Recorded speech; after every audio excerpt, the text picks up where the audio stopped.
Joined tonight by John Dimoia, who is a professor of Korean history at Seoul National University. He is the author of Reconstructing Bodies and one of the co-editors of Engineering Asia. His current project in progress is titled Peace and Construction, Korean Developmentalism, Built Environment, and Southeast Asia, 1954 to present, and seeks to link Korean overseas work culture, construction projects, and labor policies to Southeast Asia beginning in the mid to late 1950s through the history of the Korean Overseas Development Corporation. And it is a part of that project that he will be discussing tonight. So please welcome John Dimoia. Just checking really quick. Clicker. That's the clicker, so bottom is forward. Bottom is forward, and you do want me to talk into the mic for the recording? Yes. Okay, perfect. Thank you very much for the introduction, and I'll have to get used to speaking into the mic, and you can remind me if I don't, because I'm used to not being told that I'm very quiet. I usually project pretty well. But thank you for the introduction. The title is slightly different from what's in the probably the advertisement. That's not a change in content. That was kind of a discussion about there apparently wasn't, there was some confusion about what exactly it meant. But what I'm going to essentially be talking about tonight, and let's see if this works. Yes, beautiful, is the history of containerization as it relates to Koreans and the Vietnam War, but in particular, obviously, that has huge implications for commercial use of that technology later into the 1970s. So just to get in, I'll go this way. Just to get into the basic background of what I'm going to try to do, I'm going to start you off with the standard story of origins of containerization, which is very much a business history story. I'll later talk about why that is. Two, I'm going to talk a little bit about the East Asian context, particularly recognizing that military logistics as early as August 1945 with the two occupations going on becomes very important. And if you can feel this already, what this essentially does in parts 1 and 2 is juxtapose the commercial story of containerization with the military story. And we will see that those two things will often be running parallel, and I'll try to make them as much as possible intersect when I can.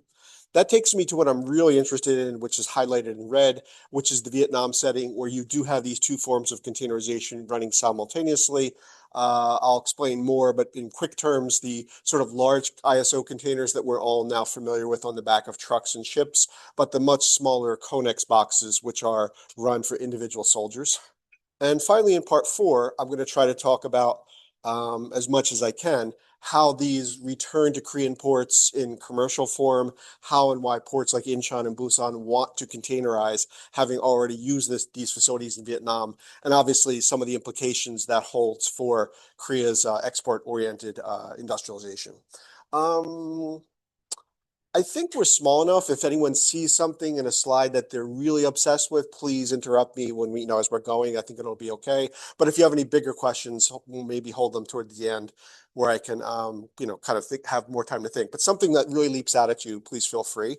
And yeah, just to give you a quick context, this is from roughly mid-60s. I apologize for not putting the exact date, but obviously Vietnam, Naver News Library, a Korean depiction of the map. And the reason I put the Korean version is I'm going to be talking about this port a lot, Quy Nhon in Korean. I can't do the Vietnamese pronunciation properly. I don't do the tones. That's why I give myself the Korean to cheat a little bit. But this is Romanized, and in other versions, you'll see the slide come up again and again in different versions. It'll be Romanized as Quy-Nhon. That's the famous port where Hanjin will run most of the shipping during the Vietnam War. So it's often seen as the site of like Koreans really integrating themselves deeply into the American military system for the Vietnam War. Okay, so the standard story of origins. Really quickly, that story, and I do have the reference coming up later in the slides, that story usually dates to 1968, Yokohama, and that has to do with the definition of a specific type of container that's more typically on the right, run by the American firm Sea and Land. That actually is, oops, sorry, why did that? Okay. That is probably not technically the full standard container because that's probably a 35-footer, but I'll explain later. If the ones that you see on the back of ships and trucks that are 40-foot, those are the ISO containers. Oh yeah, that's the Asian story that's usually given. The other point of origin is usually given 1956 in the American context. This is Malcolm McLean. He is a trucking executive out of North Carolina, and he's trying to figure out on the American East Coast how to get things from New York to North Carolina back and forth. There are different legal regimes, there are different systems between the ship and the truck. He obviously wants to save lots of money, and he figures out that this is certainly one of the big solutions. On the left, just a very generic image, but I picked a generic image of break bulk shipping, anything that you can put in individual packages, coffee beans, anything that doesn't fit into a kind of a standard type of container. Very common through the mid-century form of shipping.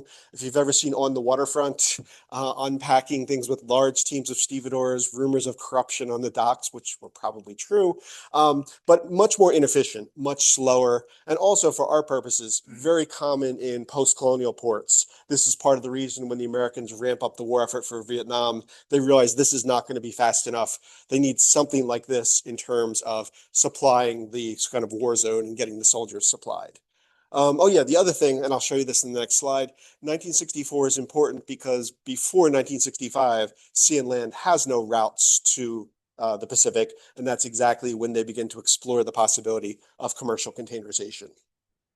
John, yes. I see it in the slide called ISO. Yeah, sure. Thank you. No worries. Yeah.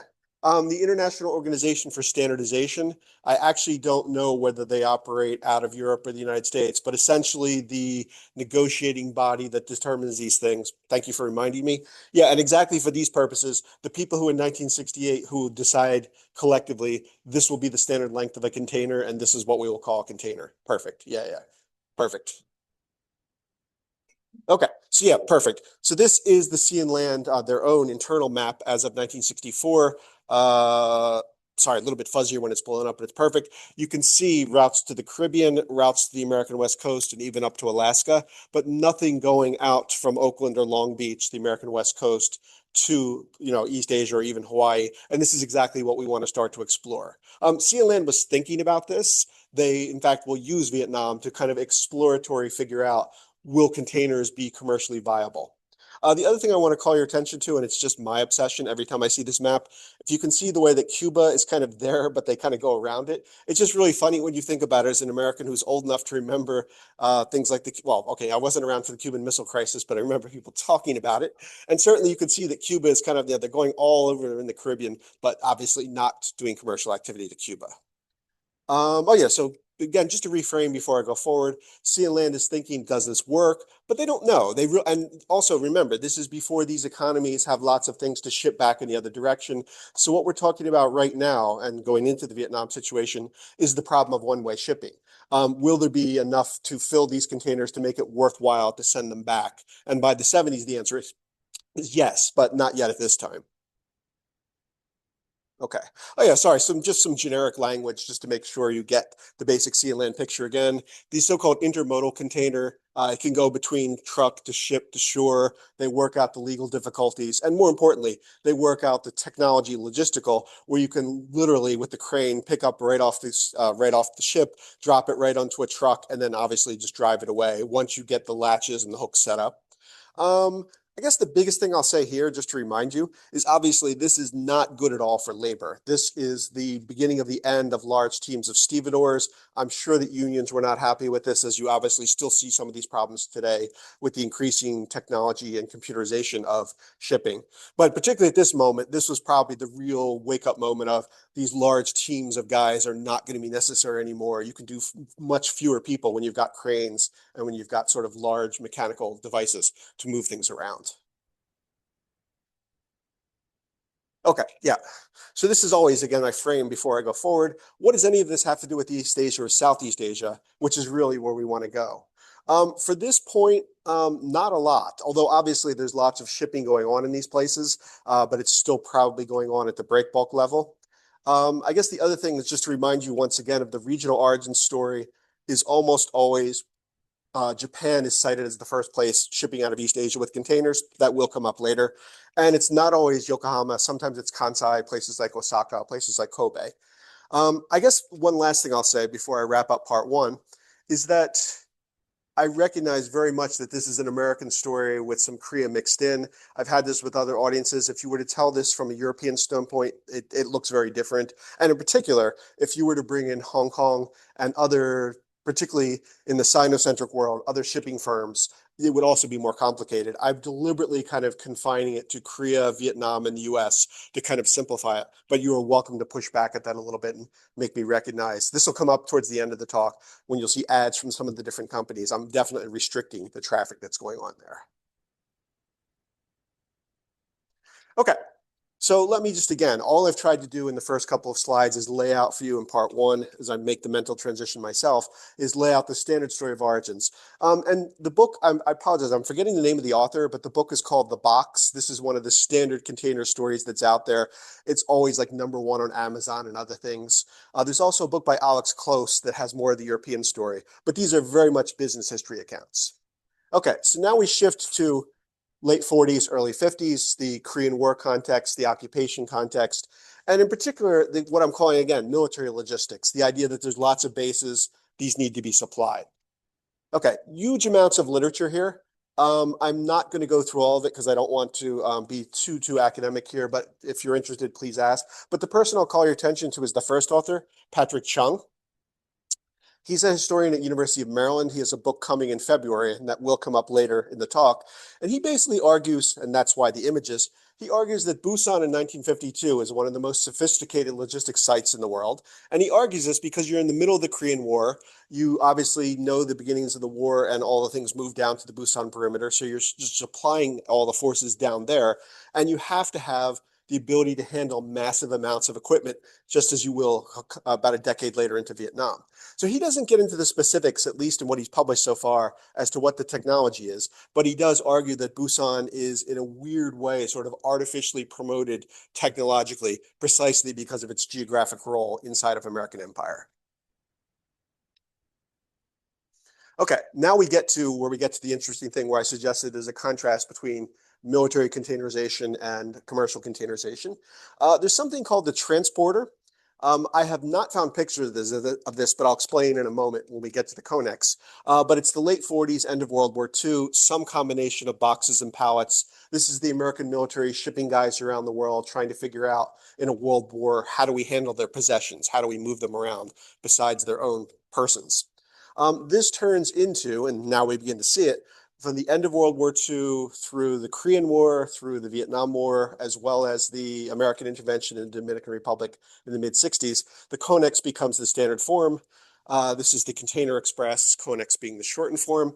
I have the dimensions coming in another slide, so I'm deliberately not going to mention the dimensions because I always forget how many inches. But it's basically a box that is supposed to be, according to the American military, the possessions of one soldier and presumably maybe a dependent, a wife, or something like that. But the idea is that one box represents one individual as that person goes around the world. The great thing is, too, as you can see on the right for you guys' perspective, people are beginning to think about putting the CONEX also in sequence, and you can almost begin to see like the CONEX starting to, multiple CONEXs piled up start to look something like a larger container. But this is the dominant form of American shipping for at least 2 decades for the military. The one other thing I'll say, because I know I'll forget to say it later, in Vietnam, these two things are running simultaneously. That is ISO containers coming out of sea and land, and these. These are actually about 90% of the traffic. The containers that we now know and are more familiar with were only about 10% of the traffic, again, because they were just figuring out whether or not they would be commercially viable. Turns out that they are. These will later disappear. The ISO container will win out. Okay. Yeah, sorry, just more on the CONEX. And yes, as promised, the dimensions. I know I always forget the 6'3". And again, every time I see this slide, it just reminds me of how American this story is in terms of it's very weird that we'll also see this with the ISO container. It's very weird to still have a world in which American dimensions are dominating international shipping as late as the present day. But this is, again, the CONEX, just an image of a CONEX in isolation. And then this I really like because it gives you the context of what I was talking about.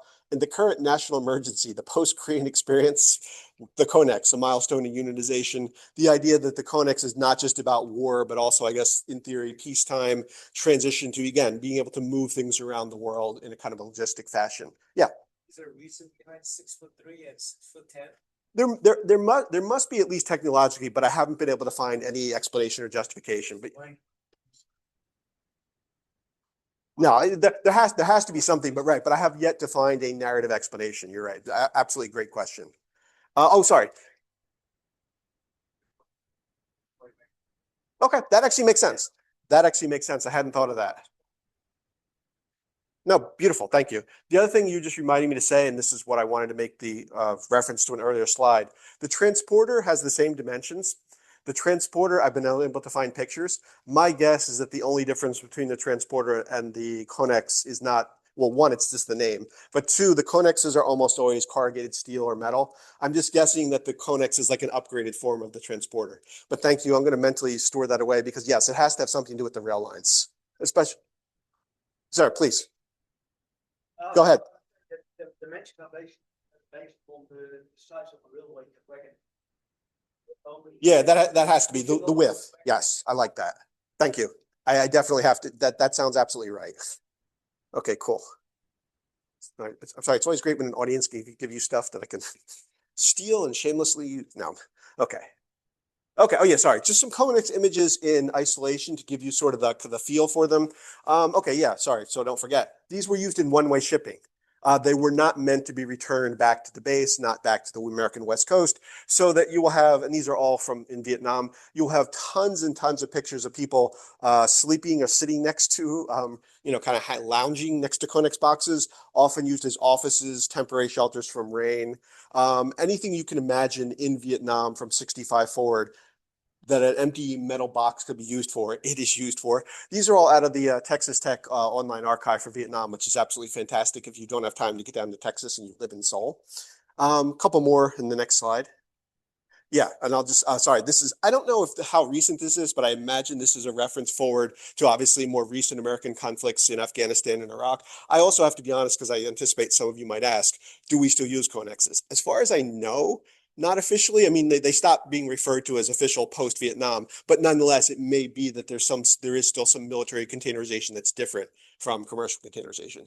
But I wanted to call your attention to over here on the right, Wang Sok Young, who I mentioned many people know, and this is his Vietnam book. This is the English translation. But yes, if you go to the Korean translation and you go to the nice search aid and you type in CONEX in Hangul, it pops up. So yes, Korean soldiers were also quite familiar with the CONEX, and I love the fact that he stuck it in the book as kind of a normal thing to do. You usually, especially guys would go into a CONEX to smoke, to get out of the rain or to get out of the weather and the heat from Vietnam. A couple things before I forget. I've already mentioned the one-way shipping issue. That's definitely going to be one of the issues we'll talk about when we hit Vietnam, and particularly in the early 70s. But the contents. For now, I know that I already said this, that it's supposed to be the contents of one person's possessions as they go across the world. What's going to go in those boxes when they go from East Asia back to the American West Coast in the early 70s? I don't always know. I have to begin to speculate. I also have to do more looking at shipping records, but I'll speculate in a later slide. And then last, I often get asked this by audiences, smuggling. Were people putting stuff in these boxes that they should not have? Sure. And I'll also say that probably will not go deeply into my project just because that almost feels like a separate project and there's a lot more to say here. But with thousands of soldiers scattered across a wide range of places, low security, yeah, people put stuff in CONEXs that was not supposed to be there, definitely. Okay. Oh, yes. This also not to forget.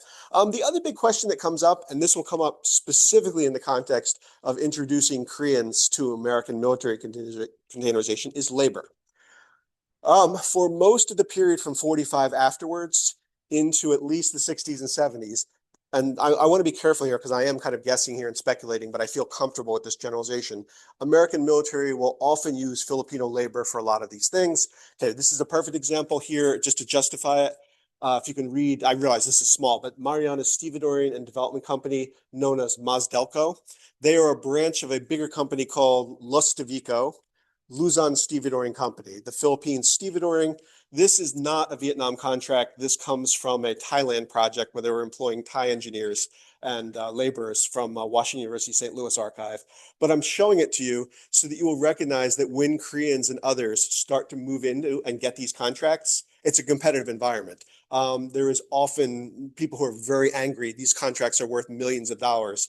And the reason I'm saying this is in the Korean literature for this period, I'm thinking of Jin Kyung Lee at California, San Diego. It's described as a racialized hierarchy. I think that's accurate, but she described it just as a binary, Americans, white guys, and then they put the Koreans working under them. What I'm trying to suggest with this is that it is a more complicated spectrum, not just a binary. And I'll be honest, I still have to think about how to deal with that because it's very competitive and there's all kinds of weird labor tensions going on during the whole Vietnam period. Okay, I think this is almost the end of part 2. Let me just check. Yeah, perfect. Okay, so let me just generalize again so I can mentally say where I am. We've gotten through basically the commercial story again, which is the sea and land, the business history story. And then this was trying to get into the CONEX and give you a context before we get to Vietnam. Okay, perfect. So in part 3, I'm going to look at the Vietnam War and logistics post 54, just to remind ourselves that it's not just everything starts in 65. There's lots of people on the ground after the French lose in Dien Bien Phu. And then that will take me forward up through the early 60s and the mid 60s, where we will start to talk and bring together the commercial containers and the military containers. And we'll find out whether or not that link works, but we'll get there. Okay, we'll see. Yeah. Again, just to show you Quy Nhon, again, that's the city I just want to keep calling your attention to because this is where Hanjin will be, really, really making a strong Korean presence. And any of you who have ever seen this in any other context or Google it, like what did Koreans do in the Vietnam War? 2 things will come up, Hyundai and this usually. They won't always mention the city, but they'll say Hanjin did a lot of the shipping. That's where they were doing it. Okay, so let's move forward. Yeah, so these are probably some of the less familiar things, so I'll go through them a little bit more slowly just for familiarity. But there are lots of American defense contractors in the East Asian and Southeast Asian context post 45 who are doing all kinds of weird and interesting work. Just a few of them just to give you, again, that background before we hit the Vietnam context. TAMS is Tippett, Abbott, McCarthy, and Stratton. They're important for 2 reasons. One, as you can see, it's 56. They're already publishing stuff about trailer, trainership, containership services. This is separate from the sea and land story. Not surprisingly, sea and land wants to have like exclusive hold over that story. I suspect it's more complicated. I have to look more into this. But for our purposes, for Korea and for Vietnam, TAMS is out of New York. They do infrastructural services. If you know enough about this company, the post-war economy of Burma in the 50s, these guys are actually in charge of it. If you ever have looked at UN projects in Korea from 54 afterwards, usually UNCRA runs it, but the guys giving the actual advice and running the plans are these guys. So they're one of these really good, like making money and keeping themselves at low visibility firms, but they pop up all over the place. Okay, 1 or 2 more, and then we get to the one we really want to get to. But just for fun, also, yeah, this is JDP. They're Johnson, Drake, and Piper. They are out of the Midwest. I don't know why I put University of Minnesota. That should be Minneapolis because these are from the Minneapolis Downtown Library. But in 57 and 59, they're building highways in Vietnam. And again, this is just to remind us that along with shipping, we need these other things. Most of these post-colonial cities, from the American perspective, do not have adequate transportation facilities, do not have adequate highways. I mean, I want to be careful. It's not like they know there's war is going to happen. That's a little too teleological, but they're definitely preparing for something. And they want all the transportation to be up to speed. So you just see the overall picture, and then you get an idea of JDP's global projects. Oh, and if you're interested in why this is happening, all these firms are going overseas. It's not like the American military is ordering them. This is the era of Eisenhower money from the ICA, the International Cooperation Administration. This is the predecessor to USAID. And this is also massive World Bank grants. And so the combination of World Bank money and ICA money brings lots of companies that up until 1945 have never left the US. And suddenly they're popping up in the occupation of Korea, the occupation of Japan. And not surprisingly, they stay on for things like Vietnam. Okay, but these are the guys we really want to talk about. I didn't put the full name, but I'll explain it. This is a really interesting company. This is Daniel, Mann, Johnson, and Mendenhall. They're otherwise known as DMJM. They're out of Los Angeles. And they do all kinds of urban infrastructure. If you've ever been to LA, you've probably seen some DMJM buildings and things, particularly the Rand headquarters in Santa Monica is theirs, if you've ever seen the glass building. But what they do for Vietnam is really interesting. Sorry, this is the Yale copy of the volume, and that little red dot, again, is the Quy Nhon city. They go city by city, 1962, 1963, Vietnam. They're very careful. They don't mention about what's coming, but they go port by port, and they're like, are we ready for any increase in activity. And not surprising, the answer is consistently no. Lots of pictures of bananas and break bulk shipping and coffee and things like this. And in every case, they recommend a massive overhaul of the port facility. This is the beginning of containerization for Vietnam. The really interesting thing, and this makes the parallel to Patrick's argument earlier, is again, you don't think of Vietnam in the middle of the war as a particularly ideal site for a high-level technology for containerization. But in fact, this is one of the trials of containerization technology, precisely because it's a war zone and you need to be able to ship lots of material very quickly from America, from the West Coast and Alaska to Southeast Asia. I won't say too much more here. I want to go forward with DMJM, but this is, again, where you start to begin seeing that they're recommending this to the US. The US is going to start doing these things, but we've already got the Filipino labor. The US needs to start subcontracting out because they can't do all this themselves, and you can begin to anticipate where Korean firms will pop into this picture. Okay. Oh, sorry, I forgot I had this in here. If you're interested in this story more broadly, just to kind of give it a bigger feeling for it, this is Aaron Kayer's book on, DMJM no longer exists. It's now Ecom, but he does the story exactly of how does American architecture and infrastructure get to this part of the world. And I have to admit, the thing I said earlier about ICA and World Bank money, I'm taking that directly from Aaron. We've never met, but we've nicely been able to email a lot. And oh yeah, sorry. The one other thing, again, if you're just interested in this stuff, one of the senior DMJM people was really nice enough to leave his private papers to the Huntington. So this is one of those companies, if you ask them to talk about the stuff I'm interested in, they don't really want to talk about what they did in Vietnam, but nice, all the original documents are sitting there in the Huntington, so you can actually get a pretty good picture. Sorry, yeah, the Huntington is the garden and library just outside of LA near, sorry, it's east of LA. Yeah, it's east of LA, but they have an archive and they very easy to visit. And more importantly, for anyone who wants to go as a legitimate research purpose, they do have grants. So, hey. Okay, yes, sorry, now I can begin to, sorry, lots of like stuff, but I can begin to unpack it. So this is where the CONEX meets the ISO. Again, military containerization meets commercial containerization. Just to give you a quick context. Okay, so let me go left and then right. On the left, these are from the American National Archives. There's a nice thing where you can pull up from 65 to 73 and actually look at who's doing what type of contract. So just to prove to you on a basic level that Hunjin is doing lots and lots of shipping for the Americans. Again, I mean, it would take too long to pull up individual things, but you see stevedoring services, tug services, just to justify my position. But this is what's the more interesting thing, and this comes from the same Texas Tech archive. This is 1970. These are different contractors. I could talk about more of these later if people are interested, but just to justify what I've been saying, here's Hanjin in the top 10 doing millions of contracts for shipping for Vietnam. And I know the Filipinos, oh, there they are, Luzon Stevedoring Company down here. Again, very strongly into the context. Also, if you're interested, not stuff I'll talk about, but other Asian companies and firms are there. Everybody is getting into the action of Vietnam in terms of making money. Again, I've kind of restricted it to a limited number of actors to keep the story more basic. Also, just for fun, the last one, if people know this or not, RMKBRJ, that's Raymond, Morrison, Knudsen, Brown, Root, and Jones. They are out of, no, 6-firm consortium out of basically Texas, heavily connected to the LBJ White House. Brown and Root famously was known as Burn and Loot. And if any of you know the stuff that went on in the early 2000s with Iraq and some of the Iraq firms, yeah, some of these same companies under different names moving forward, still funding and working for the American military. So yeah, not surprising. But these guys are doing like 60, 70% of all the contracts in Vietnam, and then they subcontract out at a smaller level. This is where it gets really weird and fun, but also hard if you're a historian, because you got to read through all these layers of documents. Okay. Oh, sorry. So yeah, let me just go forward. Oop, what did I just do? That's the video there. Oh, perfect. Okay. So this should, and we'll see if we get sound or not. Yes. This is about a 2-minute clip of everything I've just been talking about. One of the most remarkable logistic success Thank you. stories of 1967. Near Saigon, upstream from the once badly overcrowded You'll see both CONEX and the Army completed ISO. a 6th port facility in Vietnam, appropriately named Newport.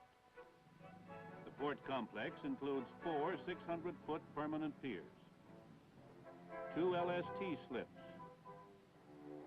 and 1,200 feet of barge pier. To assist in the construction I'll effort, talk about this these later. panels and trusses prefabricated at this Cam Ranh Bay engineer site have permitted units to build their own austere cantonments. Some of the more notable innovations in solving the logistical problems in Vietnam have been in the field of containerization. It's just buffering or it's stuck because it does go for. No worries. Here we see a sea-land ship which transports 500 containers, the size of the 35-foot semi-trailers which deliver them to the ship and onto which they are offloaded at the port in Vietnam. It takes only 750 man-hours to discharge 20,000 tons of cargo from a container ship, compared with 10 to 15 times that amount of manpower for conventional ships. The cargo shipped to Vietnam in CONEX containers continues to increase. Although designed to protect cargo from loss, damage, and pilferage, they have found countless additional uses in the theater. They are converted into dispensaries, offices, supply rooms, and protected command posts. Okay. If I go forward, will that put me on the next slide or? Let's see what happens, yeah. I'll let you try it, and otherwise I'll try it if it doesn't work on that end. But that was great. I'm glad they can see it, and then I can unpack one or two things. Okay, do you just want me to click? Okay. Oh yeah, that's perfect. Oh, no, go back. That's perfect. That's what, thank you. So yeah, really quickly, to unpack a couple of the things you've seen, and I'll, again, because it has implications for later before I turn for home, that was the link.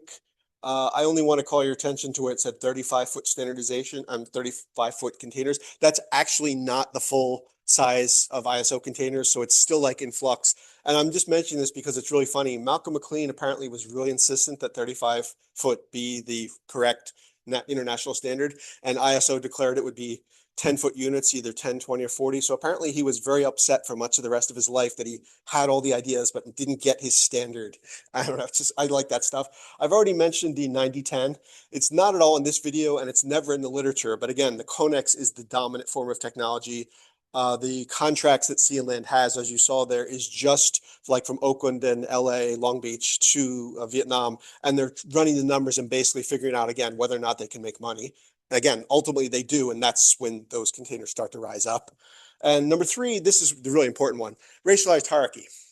If you saw that image of the gentleman working, and I can't prove this, so again, you'll have to take my word as a guess, but I'd love to hear people's feelings. The guys wearing the construction hats and pointing a lot are probably Korean, and the guys down below doing some of the physical labor and working a lot are probably Vietnamese. Particularly at some of the sites like Cam Ranh Bay, there are as many as 15, 20 different ethnicities working on these sites. But generally speaking, the Americans often gave the middle level supervisorial or management positions to either Japanese or Korean firms, largely because they knew them from the previous occupations and they had a 20-year history of working with them. This, again, I'm only saying I want to keep complicating this idea. I agree completely that there is a racialized hierarchy, but it's the binary that bothers me, and I really have to think about ways of talking about like a very much more fluid kind of complicated layer. Particularly at a place like Cam Ranh Bay, which is the main port on the East Coast, there are like 30,000 workers on any given day. So it's a very complicated site. I'll leave it at that. But you could see it in that picture a little bit. And it comes up if you read the American reports. There are all kinds of labor tensions. There are all kinds of mini strikes. That's where I can begin to dig in on as a historian. Okay, yes, this is the other thing that I can say. I always forgot that I have this transition about racialized hierarchy. Yeah, and this is the thing I was saying to you earlier. So you're Hanjin. You've nicely got into this contract where you are supplying Quinun in 67, 68. You're going to be making lots of money. That's great, right? The Americans think like this. Vietnam is long and narrow. It's north-south. So we're going to divide it into these logistical islands. That is to go east-west. So your responsibility does not end here. Your responsibility is to deliver in an active war zone into the interior to a fire base while people are shooting at you. Yeah, and if you read these documents, you get all kinds of complaints, particularly from Koreans and other Asian firms that are doing this labor. They're basically saying to the Americans, yeah, money and risk, but like, come on. And this, again, you can begin to see that's where I mean, the racialized hierarchy really works for me. The old thing about Vietnam, about the guys who are sitting back at the base and the ones who are being sent up to the front lines, and there being a massive difference. Similarly, people who are being forced to deliver into the war zone, very different types of firms, and you can begin to see some of the racial hierarchy very obviously in situations like this. In any case, I won't say two more here, but no, I have one more thing. If any of you ever read other Korean firms for this period, like the first time I read it, I thought it was an exaggeration. Hyundai always likes to say that during the Tet Offensive, we kept operating, like we kept doing it under the cover of fire. And I thought it was a total exaggeration. It is somewhat, but actually it's somewhat more realistic now that I realized that they weren't lying. They really were doing this stuff in an active war zone. Anyway, so very disturbing, but lots of stuff to dig in on. Oh yeah, sorry. And one other, I think I'm almost at the end of part 3. But Korea Express, this again is where I'm just guessing. But if any of you know Korea Express, this again comes from the NARA, National Archives in the US, the database and all the Korea Express contracts, just to show that it's not just Hanjin, that it's other firms that are doing this. But the reason I'm showing this to you is I'm pretty sure, but this is just a guess, that Korea Express is the same firm that if you track the corporate history connects to CJ Logistics today. What I'm trying to suggest is this doesn't end with Vietnam. There are all kinds of implications for present day Korean corporate activity that probably go back to Vietnam. And this is just one example. There are lots of examples where I have trouble because the names change so many times and, corporations buy each other out. But I really want to dig in on this one. Okay. Oh yeah. Sorry. One more. And this is. Sorry. This is shameless self-advertising, but also just for fun, just to give you another thing.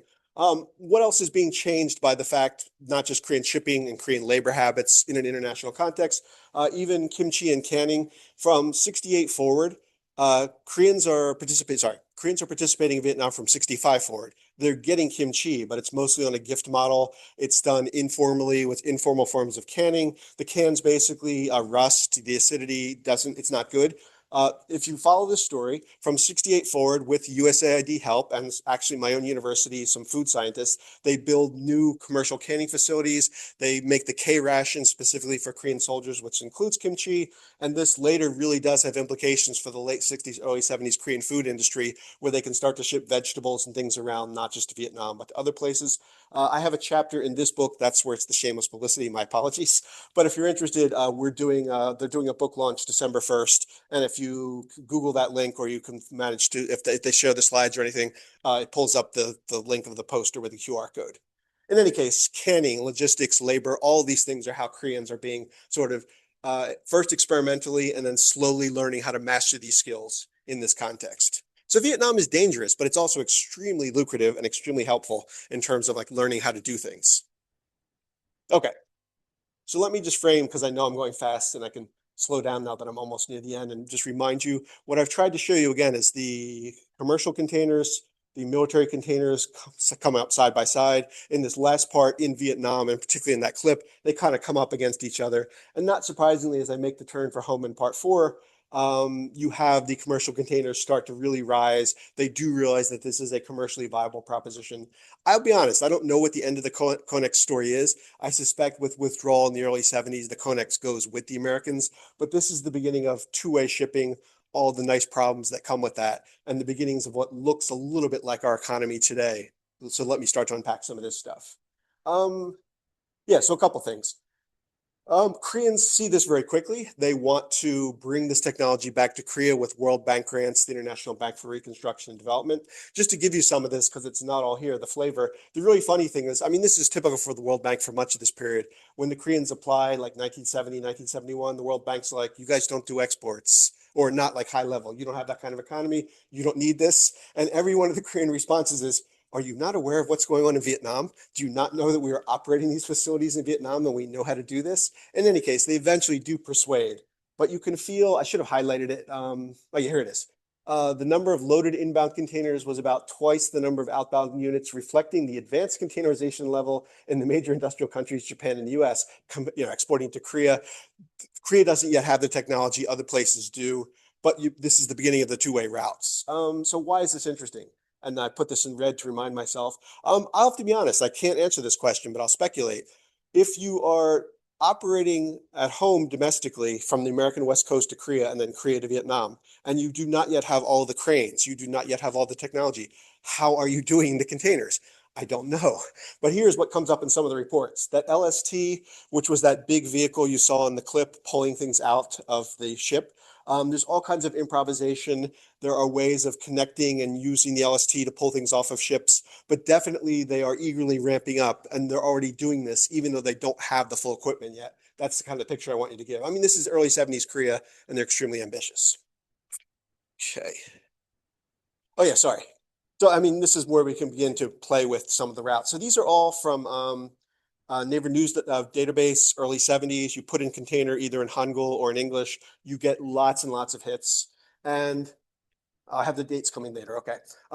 Again, as I mentioned at the outset, if you look at firms out of Hong Kong, firms out of other parts of Southeast Asia, it gets even more complicated. So I probably won't do that too much. But this is just to give you the flavor in this slide, the next one. But this is the one I want to call your attention to. Nobody keeps things moving like sea and land. Sea and land, Hanjin. And this is right out of Korean newspaper, circa 72, 73. You get both sides recognizing that this is commercially viable. Sea and land will work with Hanjin for the first couple of years. And not surprisingly, very quickly, soon, sea and land will disappear. Korean firms rightly recognize that they should start taking over this activity. And you'll get lots of shippers out of Hong Kong, lots of shippers out of Japan, and particularly for our purposes, shipping like Hanjin out of Korea. Yeah, just a few more, just again to give you the flavor. All kinds of different, Japan, and again, all the whole gamut of East and Southeast Asia. But for our purposes too, this is 70 through 74. As I mentioned earlier, the dates vary for Incheon and Busan. I don't know if I trust that 73 for Incheon and that 78 for Busan. But the point is, most accounts generally say that Koreans fully get the technology later than they're already doing these routes. And again, this opens up all kinds of questions, and should open up all kinds of questions about how are they doing it. And again, I have to read more, but there's definitely labor improvisation going on, and people basically taking risks that they should not have been taking is part of my guess as well. Oh yeah, sorry. I didn't put why this is here, but this is here to go back to the question I raised at the beginning. What's going into the containers as you're going from the East Asia and Southeast Asia back to the West Coast? I apologize, I won't go back, but if you saw some of those ads, they show the ships stopping in Hong Kong, Busan, ports in Japan. So it's not just Korea. They know that one country doesn't have the ability to sustain full containers, with maybe the exception of Japan at this time. So lots of electronics, maybe from Japan and other places. But for Korea, I'm just guessing. This is where I have to look at shipping records, but I'm guessing things like plywood. This is the famous example of Dongmyeong. They're becoming a major chaebol for the 60s and 70s. They will later fade by the 80s when Chun Doo-won is not happy with them. Things even like basic shoes, leather goods, hand manufactured things. And then again, for people who love this stuff, my students always love this. Koreans are like number 1 or 2 in the world in wigs. I mean, real hair wigs. So basic things that can be done with hand manufactured labor, not what we would think later. Obviously, Korean cars, Korean electronics comes at least a decade or two later. But just to give you some idea, and I'm being honest, I'm speculating here. I have to think more about this and obviously see some of the shipping records. Okay, so starting to conclude, and obviously lots of stuff on the table. I have another slide coming with my questions to you that I'm wrestling with. But just to give you again where I'm coming from. This is Alfred Fleury's book on Guam, which is really fantastic because it's very much justifies the idea of Filipino labor, the American transformation of the whole area by moving different peoples around. And then Colleen Wood's book, especially also in the Philippines. But this is the book that I'm really like following, but also trying to challenge, which is Patrick's book. This will be out, I think, February of next year. I know it's coming in a couple months. And he's calling it Standardizing Empire. And I don't know if I like this, but I do kind of like it, but I'll probably have to. The idea of military industrial capitalism, this does nicely capture some of the idea of, these different types of containers pushing up against each other and ultimately resulting in what we have as the commercial container. Yeah. See, I think I have just 1 or 2 more. Oh, sorry. Yeah. So this is the larger book project. I always forget that I have this at the end, but it's just so the questions must be next. But yeah, so the book project is a history of the Korean Overseas Development Corporation. For those of you who know the Korean, it's Hangulkaewei Kaebokgongsa. For those of you who have no context for either of these, it is the predecessor organization to what we today call KOICA. KOICA exists from 1991 to the present. This is 65 through 91. And just to give you a sense really quickly, I won't say too much about these 2 on the right, but you get the list of all the different countries where Korea is sending labor to. So this Vietnam picture is one part of a much larger labor story. And here you see Korea, of course, is the center of the world. And they're sending all these arrows. I apologize for where it got cut off, but the arrows are pointing to the different locations where there are Korean workers. But where I want to call your attention is this. Two things here I'll say. This is about 1968, 1969 ad for Codco. If you recognize, and many of you will, this is probably the Korean nurses and miners going to Germany. For me, that's really early that they have become the representative figures for Korean workers overseas. And I have to find out more about who drew this and what was its reception and what was its circulation. But this is the part that I really like. Most of the Codco ads, well, that one's a little bit weird too. Technicians and diligent immigrants. But this one here, Koreans being implanted in the world.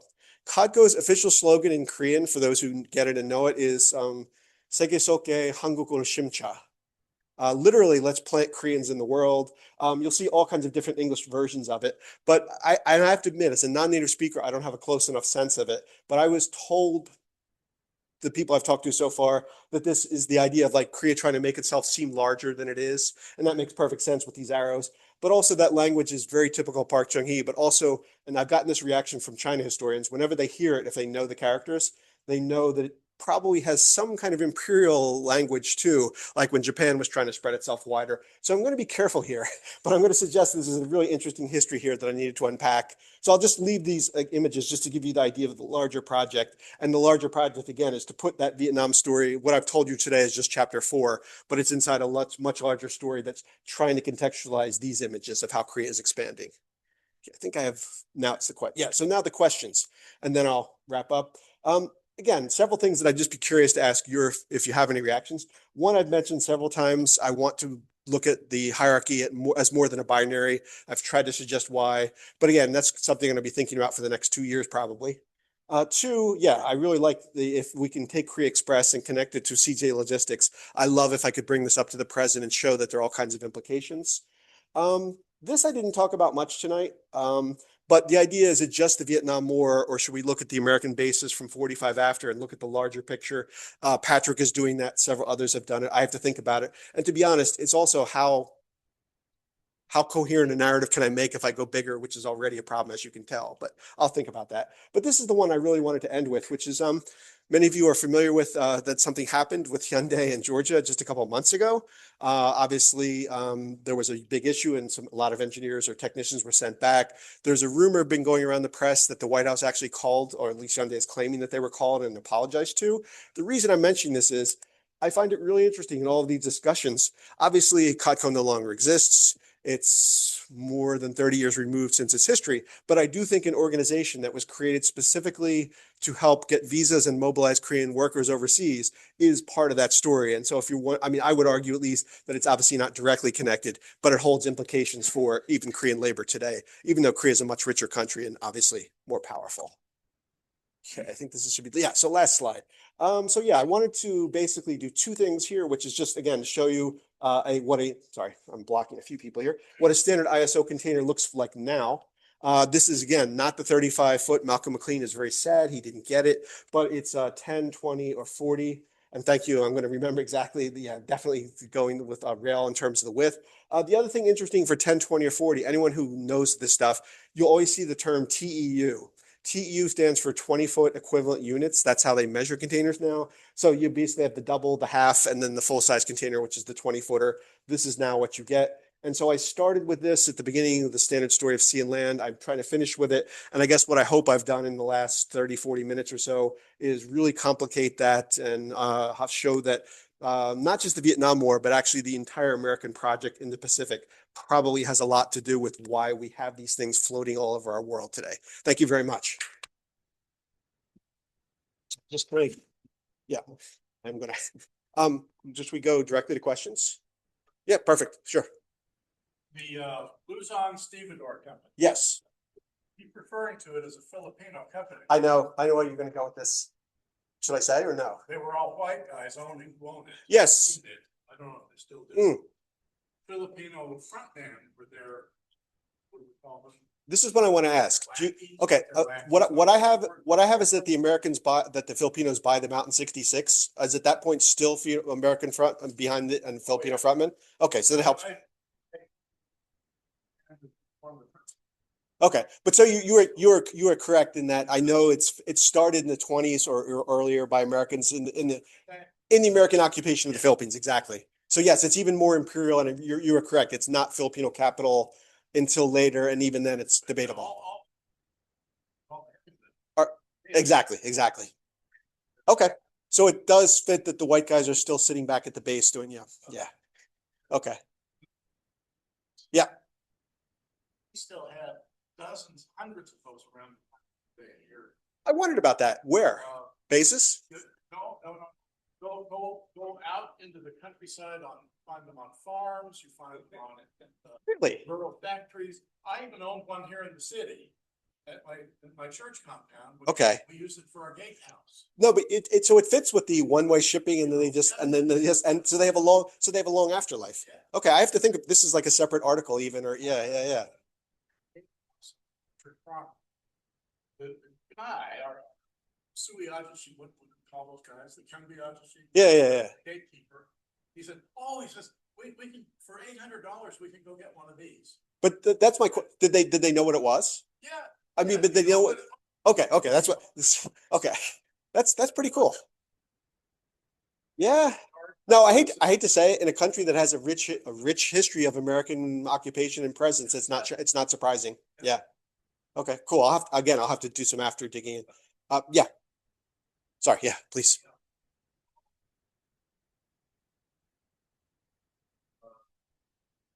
There's no general understanding that Korea or Japan had some financial benefits due to the Korean War. And, Immense.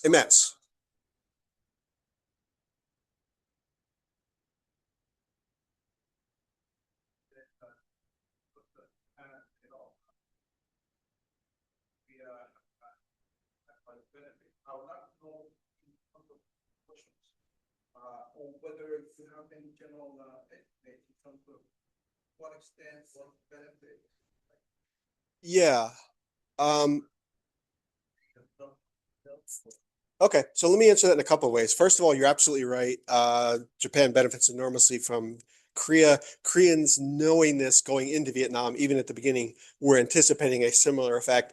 This is the Brown Memorandum, if people know it, the diplomatic thing, where as part of the Koreans sending troops to the Vietnam War, the Americans essentially give the Koreans first priority in terms of access to those procurements. So this also goes back to the labor thing. It's hard to argue about why Korean firms got these contracts, and they'll often say officially in their company histories, we got it on merit. They often got it because essentially they were bartering the troops in exchange for the contract. So that's just the sort of off the cuff apocryphal thing.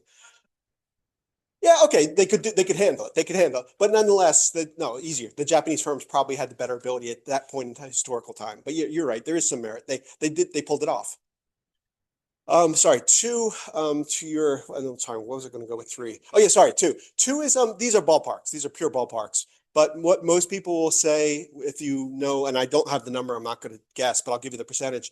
If you know whatever the Korean economy is in the second half of the 60s, by like 67 and 68, when the figures are starting to take off, they'll estimate that the benefits from Vietnam and that amount of economic activity is roughly 10 to 12% of the Korean economy. That it's something like a tenth or more of the, and then probably a little bit more as you get to the later 60s, early 70s. Hundreds of millions of dollars. And also not just the money, but the skill acquisition, the opportunity to participate, even if it's merit or not, but to work, build contracts, network, and then roll out of Vietnam and start getting those contracts on your own. No, wait, what was the third one? Hold on. Oh yeah, the third one, sorry. That's the reason I took the title for my project, and I'm still tentative, A Piece of Construction. It's a Korean volume, Pyeonghwa Wa Consol. Koreans thought the South Vietnamese would win.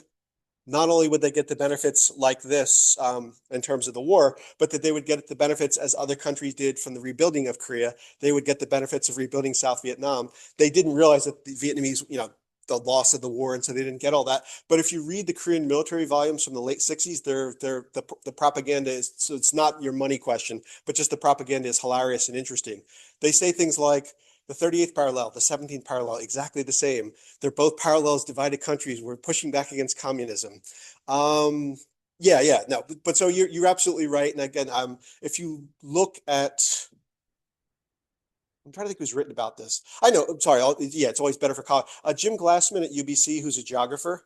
He has a huge 600 to 700 to 800 page book that's about all of the Asian countries. He calls it like the formation of the Asia Pacific ruling elite, but he has one or two chapters specifically on Korea. And he also has an article specifically, I'm going to blank on the title, but it's something like the US and the Chaebol, like, and so, yeah, I mean, he could give you much better numbers. He's also interested in the spatial transformation, how it changes the whole geography of Asia, because you've got huge involvement of the Americans, then Asian companies are learning what to do with that. So I apologize for like throwing a lot of different answers at you, but I hope I've given you some sense of the contours of the possibility. Thanks. And I was just, I saw another hand. Yeah.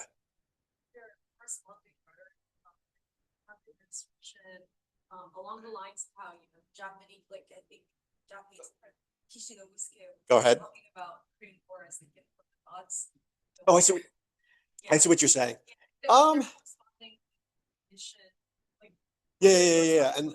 And at that open a level. Okay, I'll be honest. I haven't seen it, but there must be. I want it to be, and I haven't really looked deeply enough into like. No, I have to look at Park's speeches and some of the official rhetoric. I'm sure some of it's there.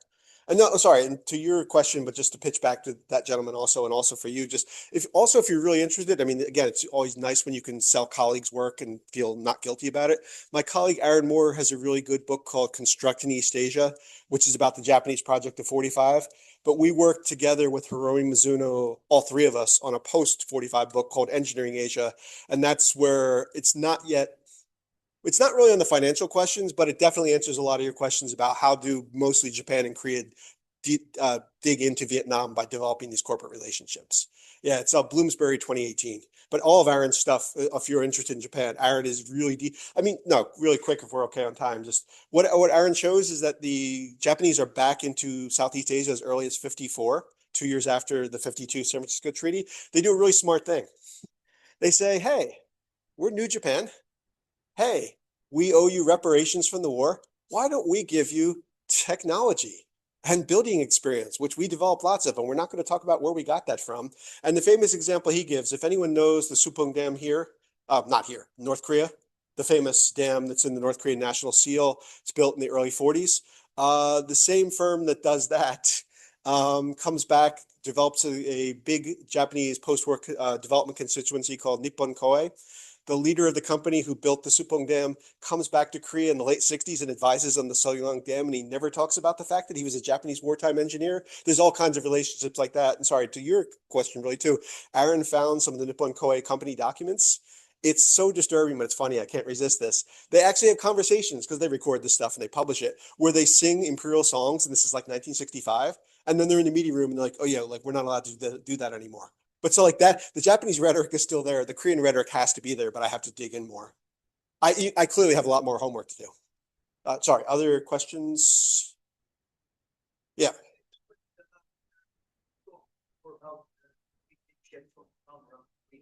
Yep. At what time some really developing as like a major port? Is that because of the Korean War or already before that? Define major. Not. No, I mean, honest answer, and again, honest answer will depend, but obviously a lot of people would clearly put it back to Chosun and earlier, I mean, on a different level. But if you mean like, I'll go, Patrick's answer is specific, he would answer specifically the war. I suspect a Korean historian would push it earlier. And also one more just for fun, if you, Hannah Shepard at Yale has a new book coming on exactly why, this is going to be controversial though in Korea. It's exactly on like why Busan is not really fully Koreanized until 1950 because she does the Busan links to Japan and how it was kind of a hybrid city for a long time. No, honestly, you can tell I'm being cautious here because where I am. No, I would think it would really depend on the historian. If you asked me, I would also probably push it to the 19th century, only in terms of it's always connected to the opening up story and the Kangwon-do story and things like that. And I also am not a Chosun historian, so I'm sure you could get earlier answers as well. Sure. Yeah. Busan was Japanese headquarters. Okay. The Incheon War. Okay. Okay. Thank you. 59. Sure. They even had a castle there, like you see pictures of Osaka or whatever. Sure. And that was the port. Now, was it technologically advanced or whatever? Obviously not. But fast forward into the later Chosun era, two cities on the peninsula that had customs officers from the royal government were Incheon and Busan. So they were already major, I mean, they had been through centuries.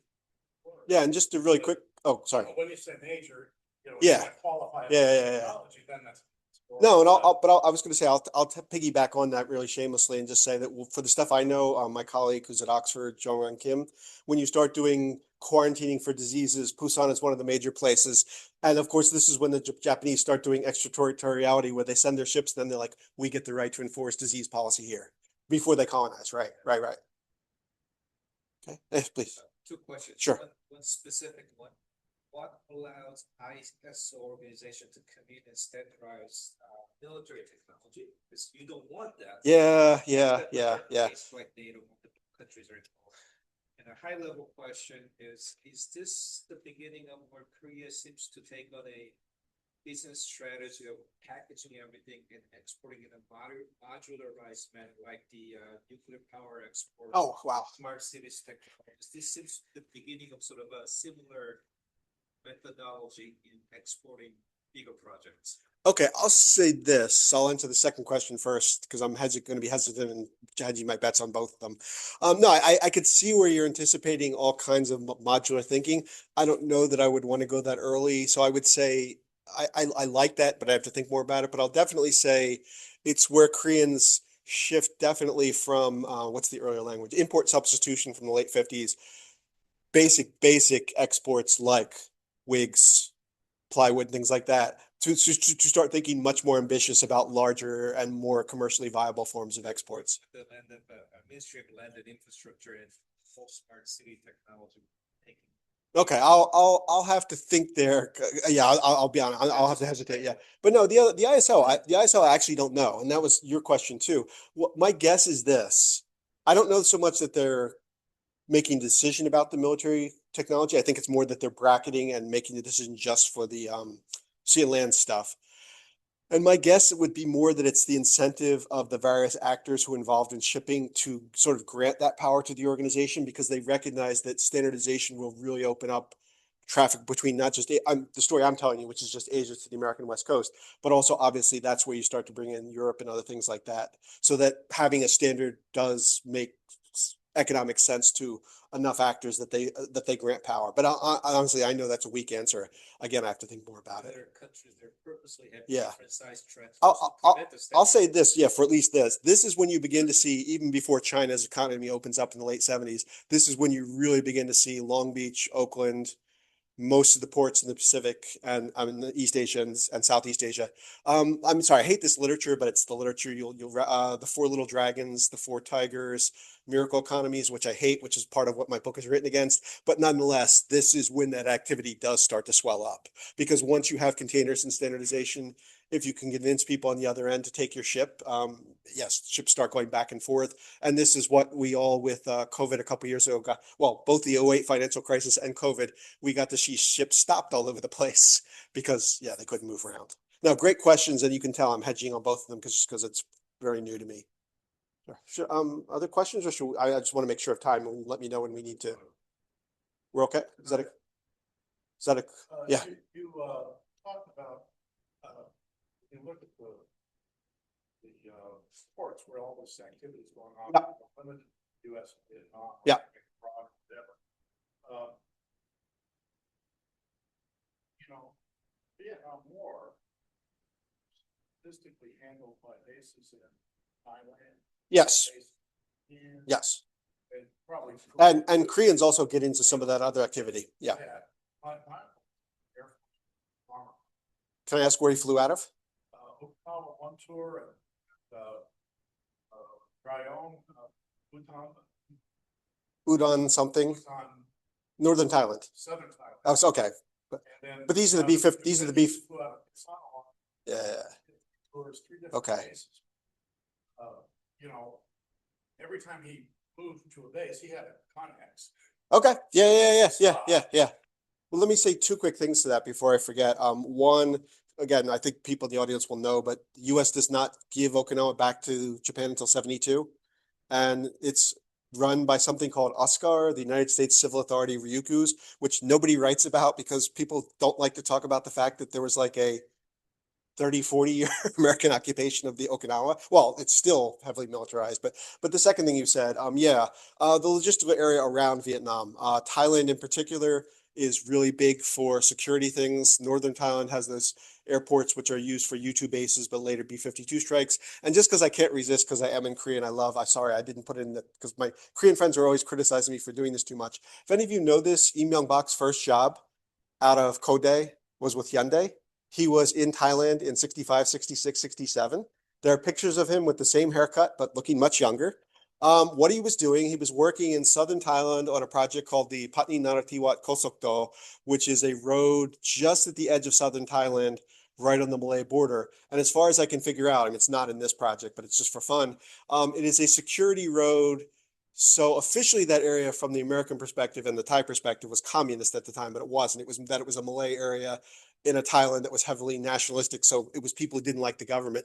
So they built the road officially to guard against the border with Malaysia, but unofficially it was basically so the Thai government could police their own people. And yes, so Lee Myung-bak was, even when he was young, if you ever read his autobiography, he even puts in the Korean version something about I helped build the Patni Narathiwat highway. He doesn't talk about it, but there are pictures of him with a monkey on his shoulder. And anyway, if you dig in the email box, he had a really interesting period early in his life where he was hanging out in Thailand. And that's exactly, it's logistics of the Vietnam War. Yeah. It's interesting thinking about the sort of the race relations. That while I was looking at the history of basically rioting amongst black soldiers in the early 70s, particularly in Korea, but that was happening globally. Sure. But then in looking for some of this information, I came up with articles about Korean workers in Vietnam having like Go ahead. strikes and riots. And So that, quite violent. yeah. There's a famous one. I'm going to blank on it. 67. I want to say Cam Ranh Bay, but it's one company in particular. If anyone, it's called a company called Vinnell, Vinnell, which is one of these weird American contractors that if you do Googling also like trains Saudi police even today. So I suspect they're one of these CAA. Anyway, 67, there's definitely a riot where it's described as a food riot. Koreans are complaining about the quality of the food they're getting from Vinnell. And it's usually written as a several-day incident. But to those of us who, there's more going on there, yeah. There's definitely, I'm blanking on his name, but there was a Korean guy who published a book a couple years ago about doing interviews with Koreans who worked in Vietnam. He's just trying to show that it was like the first international overseas experience for a lot of these guys. But I like that half the interviews, when you checked where they worked, they were working for Vinnell. So there's these really weird, like advantageous, but at the same time, and yes, enormously racist, enormously constrained labor circumstances. And they don't, right, you got to like read between the lines.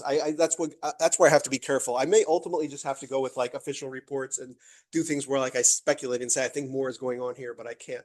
The other thing I'm sorry, the other way to go back to that question, what I want to figure out. In Thailand, the thing I mentioned earlier, that's supposedly when Koreans figure out that they don't like working with other nationals, because when they first hire Thai nationals on Patni Narathiwat, they just walk off the job. When they figure out that they're being told to work for 8 hours, 8 hours, 8 hours. They don't like the Korean work cycle. So that's when Saudi, all Korean workers, other places. What I need to figure out is when Koreans coming back off of Vietnam and all that tension, when they start hiring Southeast Asians here, I got to like look at the contracts and find out like what did they learn and what did they implement. I suspect they hire Filipinos here too. That's what I want to find out. Like for whatever complaints they had here, what did they learn and what did they implement on their own? But again, it's all, I don't know how much, I may not be able to find all these contracts. That one I got lucky because it was in a totally separate file. And yeah, I don't think Listavico has archives or that they'll talk to me, but I'm hoping to find stuff. Yeah. Yeah.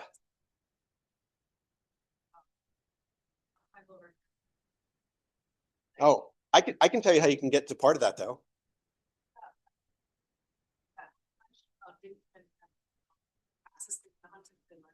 Okay. Yeah, no, that's a perfect example. Aaron, first of all, Aaron published first. It was a UCLA diss. I found it and followed his footsteps. But he said the same thing. Don't find don't, yeah, find former employees who might not care and are perfectly willing to talk to you about stuff. I mean, it sounds strange, but you would be amazed at the number of people who will. He's done that for DMJM. He's the one who turned me on to the Huntington archive. But the same thing, you can't get access to the company, but they have 1 or 2 employees who leave their personal papers back to the archive. Start Googling, find out.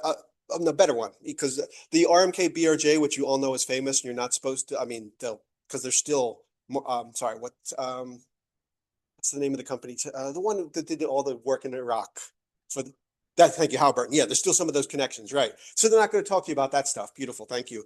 But the MK magazine, the company magazine from the 60s, they're all online. Like University of Idaho or Idaho State has like they've digitized them all, and you're like, thank you. Of course, they don't tell you exactly what they're doing, but they tell you exactly, we're doing all these projects in Vietnam. Here are the sites, here are the pictures. So long story short, find the contemporary stuff from the time that they don't care about anymore because they don't think it's important, and try to get people who work there. For the Saudi stuff, that's going to be really hard. I mean, what is her name again? There's a woman, she was popped up on one of my slides, Janice Hejujong, who's a professor at Simon Fraser in Canada. She has definitely found some Saudi Korea stuff that I got to ask her how she did it, but it is possible. You're right. You're not like, sorry, I can't resist. Maybe this is a good way to end. The one time I tried to get into Kupangbu here, in like 13 or 14, when I was still a professor in Singapore, I walked in, I did the Singapore Kunimteakyo Kyosu. They're like, yeah, whatever. They let me in the little room. The guy looks at me, puts the phone on the desk and goes, and I'm like, Mo? And he goes, Chingu. And I said, Chingu 쓰면 전화 할게요. 친구 없으면 어떡해? He goes, 가. Keep trying, and if it doesn't work here, go somewhere else. But it's amazing the number of people who talk to you. If they're retired, they don't care. I don't think they have the same sense of censorship we do. If they keep talking to you, keep them talking. Thanks.